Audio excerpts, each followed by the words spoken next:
right. Now, the controversy for abortion rights may seem baffling to China, and that is because for decades, the Chinese Communist Authority forced abortions and sterilization on women as part of its one-child policy. That was to try and control population growth. And now, China's facing a demographic crisis as a result of that policy. The country wants women to have a lot more than just one baby, preferably 3. In fact, the Chinese government is now offering incentives to Chinese families to encourage them to have more children.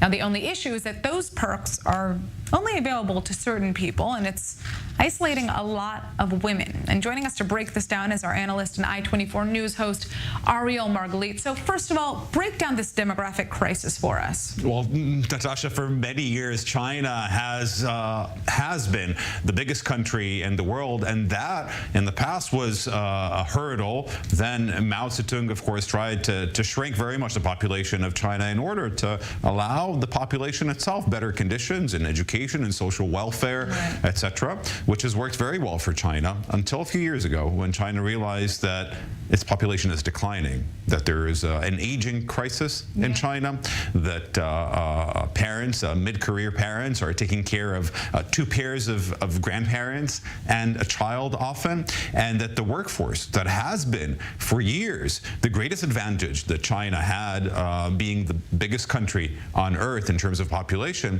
is now something that is diminishing, and China is actually expected to lose its status of being the biggest country in the world to India as quickly as 2023 or 2024. Anyway, it is going to happen probably before 2025, and this is what's getting Chinese officials very much concerned. Yeah, we actually covered that in our last show. So, you know, what kind of incentives have we seen Chinese officials trying to give families, trying to give women to get them to have more children? So again, I have to mention what the situation was like just a few years ago, because it stands in stark contrast. Until a few years ago, if you were a couple that wanted to have an extra child during the one-child policy, then that child would have not received any social benefits, no free education, nothing, and you would have had to pay a city toll and a municipality toll and a district toll and everything that are additional to what a normal family would pay.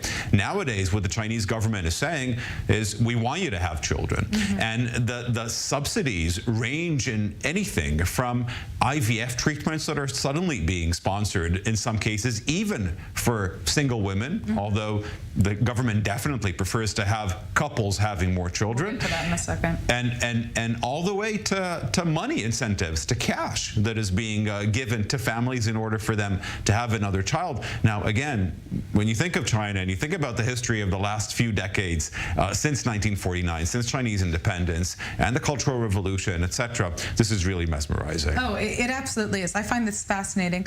You know, I want to talk about why some of these incentives are so controversial to women living in China. We hear a lot of, you could say, backlash from Chinese women who don't necessarily feel like they're being equally supported by the government, or just feel like also the cost of living overall is making it really difficult for them to want to pursue having more than just one child, if one child at all. So 2 things with regards to the point that you just raised, Natasha.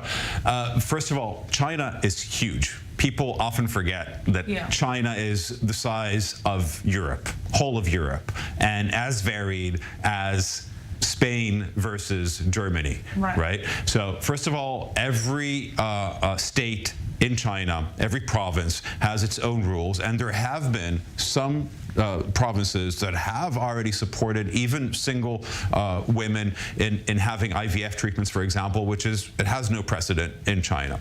On the other hand, there are, of course, more benefits for parents who are a couple, but as you're saying, there is a huge backlash, and many people just say, we don't want to have another child. Now, a lot of people ask, you know, around the world, and especially here in Israel, where the birth rate is over 2 per couple, you know, how come people don't want to have more children now that they're allowed to? And the reason is that, first of all, there's a social construct. You know, the society as a society is already structured as such that parents are used to having one child.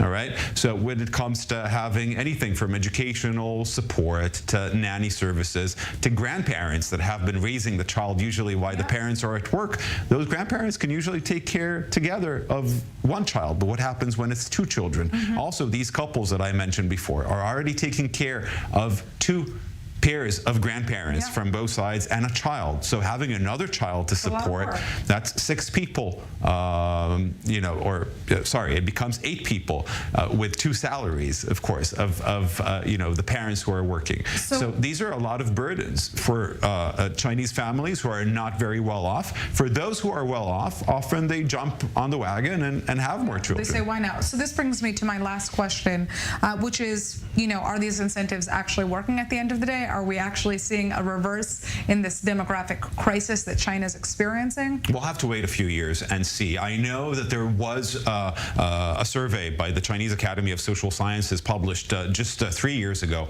after the decision was reversed and couples could have, another child, and nothing had changed. It's because people were just used to having one child, and this is what, this is how they grew up, most of them, and this is what they wanted to keep doing. We'll have to see now with these incentives that include cash and all sorts of other sponsorships. There is a campaign by the country to increase the young population again and avoid becoming a very aging society. Also, when these people are old, you need somebody 100%. To take care of them. But we'll have to see, in a few years if something changes. We also, have to note that there was a recession in China now, 2 years of pandemic, very big closures, and that has an effect on people. All right, well, I'd like to thank you for joining us.